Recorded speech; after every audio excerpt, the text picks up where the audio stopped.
Bueno, por favor.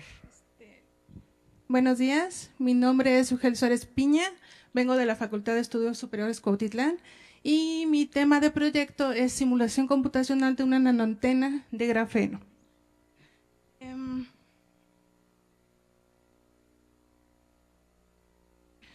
Actualmente pues tenemos la realización de nanomateriales tales como es el grafeno. Dadas sus propiedades nos va a dar la creación de nuevas tecnologías, principalmente en el ámbito de las comunicaciones digitales, enfocado en los sistemas móviles, en el cual vamos a poder optimizar estas propiedades para poderlas hacer más eficientes con respecto a las antenas que se utilizan de material metálico. Dentro de las aplicaciones tenemos pues es lo que es en el ámbito sanitario, en las baterías, en la telefonía móvil, en la parte de ordenadores, en la industria, puede ser en la alimentaria y en la biomédica, en la creación de nuevos materiales. Actualmente se están haciendo estudios porque se ha descubierto que el grafeno tiene una propiedad de autorreconstrucción. Eso quiere decir que si llegan a perder un pequeño átomo, se puede reparar. Ok, antes tenemos lo que son las propiedades del material. Estas propiedades lo tenemos desde que la resistencia, que es similar a lo que es un diamante, es transparente, ligero, es flexible, es extremadamente delgado y es impermeable. También se maneja que es un buen conductor térmico y eléctrico. Esto se debe, como ya les había comentado, tenemos lo que es una malla de grafeno, en donde, como se puede observar, está conformado por hexágonos, en donde estamos manejando es un átomo y lo que es el espesor es el mismo espesor del mismo átomo. Toda esta estructura nos da todas las propiedades constitutivas, en este caso, de lo que es el grafeno. Tenemos aplicaciones. En la parte de lo que es la descripción del problema que manejé, es utilizar las desventajas del material metálico y las ventajas de utilizar lo que es el grafeno. Dentro de las desventajas, pues es el tamaño. La antena más pequeña a una frecuencia de los terahertz se ha manejado en micrómetros. Tengo una baja capacidad de manejo de potencia, una baja ganancia. No se puede utilizar en nanosistemas. Eso quiere decir que al momento que yo reduzca tan solo un poco más de los micrómetros, todo lo que es la ganancia, la potencia, es inestable. Se maneja la propagación de onda en el dominio óptico. Las ventajas de utilizar el grafeno, lo podemos utilizar en nanosistemas.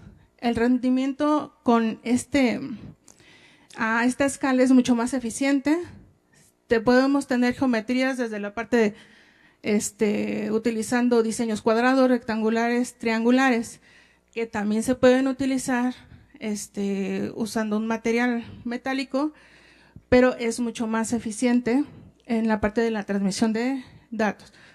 Estamos manejando nanoantenas plasmódicas, eso quiere decir que ya estamos teniendo un nivel cuántico, y la propagación de onda es en el dominio electromagnético. La formulación del problema, pues fue simular computacionalmente una nanoantena que estaría ubicada en la banda de los terahercios a base de grafeno. El objetivo principal, calcular mediante el cómputo científico las propiedades del grafeno, pero aquí ya adicionando, en vez de tener un parche, poniéndolo en una antena tipo fractal de interacción 1 sobre una base de dióxido de silicio, en este caso que resuene en la banda de los terahercios.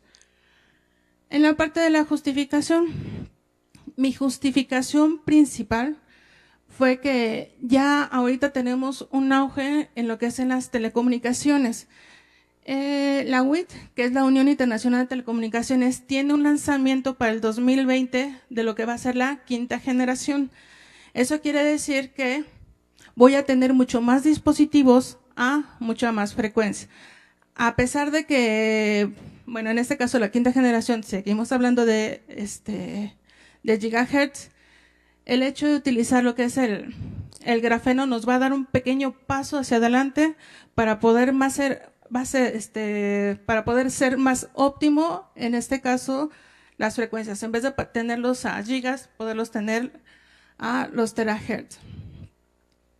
También nos dice la WIT que en el 2020 voy a tener un aumento tanto en la densidad móvil como en el tráfico de usuarios. Eso quiere decir que van a haber más dispositivos móviles en donde va a pasar, por ejemplo, un tráfico de terabytes por segundo por kilómetro cuadrado y una velocidad de milisegundos va a pasar a gigabytes por segundo, nada más para darnos una idea de lo que se va a manejar en la parte de las telecomunicaciones.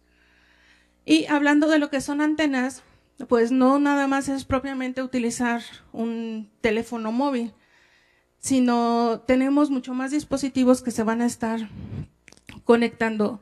La WIT también nos da una proyección que vamos a manejar de 2.800 miles de millones de dispositivos, van a pasar a 25.000 millones de dispositivos. Pues aquí el hablar de que no nada más vamos a estar manejando lo que teléfonos móviles, vamos a tener intercomunicaciones, en este caso se le dice máquina a máquina, en donde voy a tener transferencia de información de un dispositivo a otro, desde la parte de la industria, hogares inteligentes que apenas están iniciando, los automóviles y la tecnología vestible. En este caso, pues un ejemplo pues sería el reloj que se está utilizando. Para esto tenemos en la parte de dispositivos, pues va a ser una gran cantidad de datos a utilizar y no nada más va a ser en la parte de la estructura del hecho de utilizar un teléfono móvil, sino también lo vamos a tener lo que es el entretenimiento, la productividad y el desarrollo social. En la parte del entretenimiento, pues tenemos el uso del video de ultra alta definición, el uso de los videojuegos. Actualmente ya se utiliza mucho lo que son las videoconferencias en tiempo real, las aplicaciones en la nube, en la parte de salud y en la educación. Todo esto nos va a llevar de que necesitamos hacer unos cambios en lo que es la infraestructura total.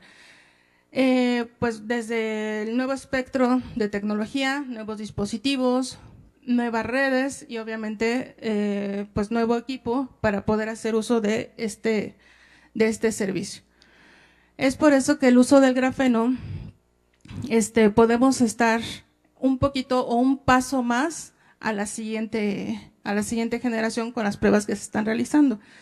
El día de ayer mi compañera nos dio la parte del modelado y topología de lo que es el grafeno. La parte a resaltar del grafeno, tenemos aquí lo que es la malla de forma de panel de abeja, en donde tenemos los hexágonos. En la parte de los hexágonos, lo que nos interesa son estos puntos. Estos puntos lo conocemos como la máxima energía de Fermi o de los puntos Dirac. Esto quiere decir que en estos puntos es en donde va a entrar en funcionamiento con una conductividad adecuada del grafeno. Aquí vamos a tener lo que son los vectores primitivos, los vectores recíprocos. Yo nada más voy a analizar lo que va a ser la primera zona de Brillouin. Esto lo estoy utilizando porque necesito verificar que al momento que yo hice la simulación pueda yo poder recuperar cada uno de estos puntos para verificar que el comportamiento de la antena con las propiedades que ya se tienen del mismo grafeno sea el más adecuado. Como también ya les había comentado, voy a utilizar lo que es un parche plano fractal. En este caso va a ser a partir de un parche cuadrado, en donde voy a tener una pequeña iteración. Voy a tener una longitud F2, que va a ser la longitud de mi parche, y de ahí va a partir a la mitad de la misma longitud una F1, en donde se va a estar de forma de zigzag, en el cual va a ser recurrente en cada uno de los lados, para poder hacer el zigzag y poder hacer lo que va a ser el parche de este plano fractal. El hecho de utilizar este tipo de parche ya también se ha estado utilizando en la parte metálica, pero la ventaja que nos da es de que puede resonar a diferentes frecuencias, no nada más en una sola frecuencia, que es utilizar un parche normal. El hecho de utilizarlo con diferentes frecuencias es de que tengo la sumatoria de todas esas frecuencias y me va a dar una frecuencia mucho mayor. Y dadas las propiedades del grafeno, nos va a dar un rendimiento y una optimización más adecuada. En la parte de los resultados, lo dividí en 3 etapas. La primera etapa fue obtención de las ecuaciones, en el cual se pasaron a MATLAB para poder empezar a jugar con los valores y poder obtener la frecuencia más adecuada, en este caso que estuviera en el rango de los terahercios. Y me dediqué en la parte de la simulación. En este caso, para que fuera más eficiente o poder visualizar más la eficiencia de la antena. En la siguiente etapa, a partir de la geometría, en este caso del plano fractal, se diseñó el fractal. Se obtuvieron los coeficientes del hexágono. Eso fue para verificar que el comportamiento del grafeno fuera el adecuado. Pude observar los puntos de Dirac.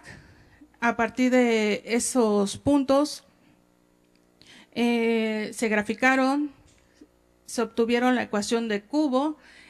De forma aleatoria se obtuvieron unos ciertos valores que se guardaron en una pequeña base de datos. Eso fue para poder visualizar que al hacer los cambios de cada uno de los valores, ver cuál era el que más se acercara y que fuera constante en mi antena.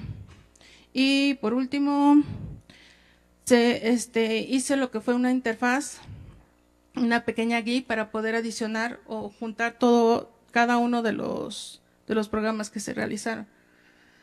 Este es la diagrama de flujo total, en donde, bueno, esta es la parte del primer parche. En este parche, a partir de la ecuación, yo metí una frecuencia de operación, en este caso fue de 13 terahertz, y me arrojó un ancho de banda de 12.2 a 13.8 terahertz, que son los que yo tomé como ancho de banda.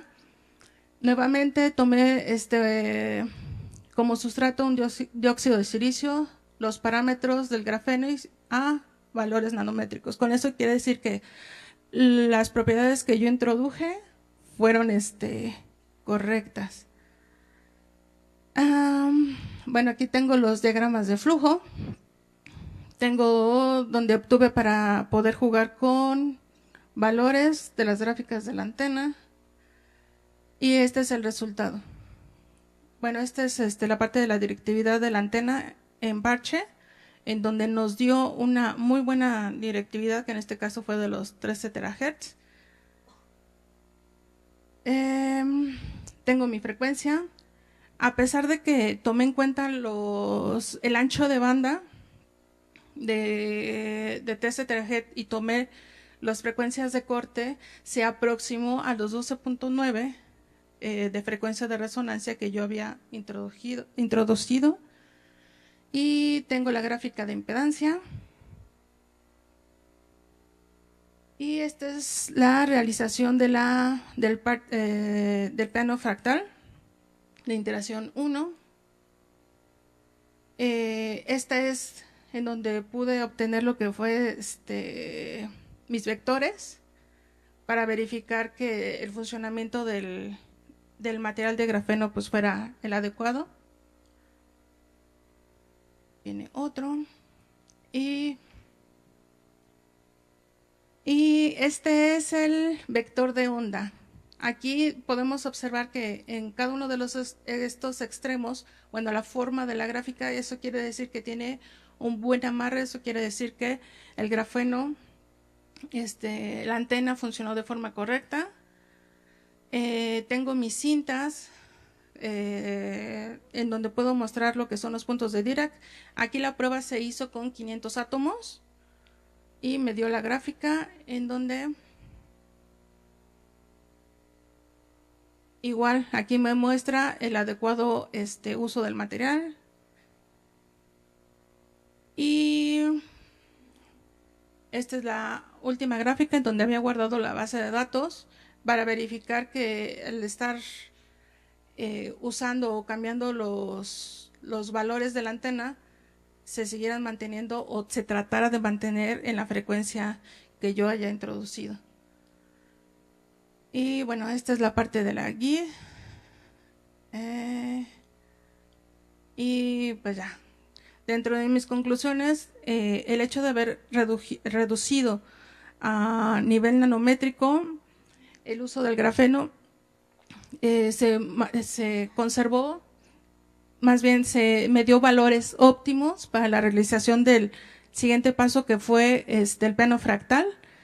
Y para trabajos futuros, pues no nada más hacer una iteración 1 y no nada más obtener la prueba para la antena para ese tipo de interacción, sino poder hacerlo recurrente a más iteraciones.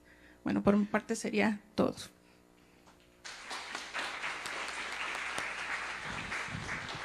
¿Preguntas, por favor? Buenas tardes. Los límites que manejas, 12.2 a 13.6, le estás inyectando una 13 terahertz. Ajá. ¿A qué se debe esa deficiencia o esa optimización en cuanto al...?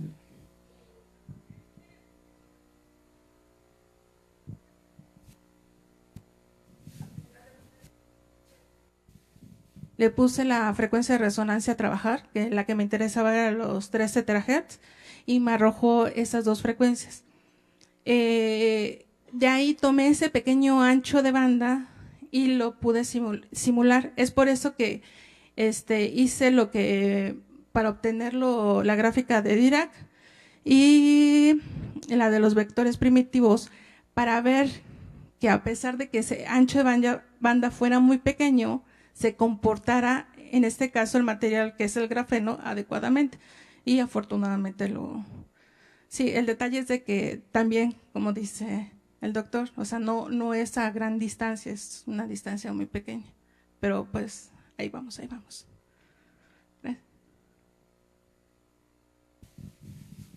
Gracias nuevamente a nuestra expositora.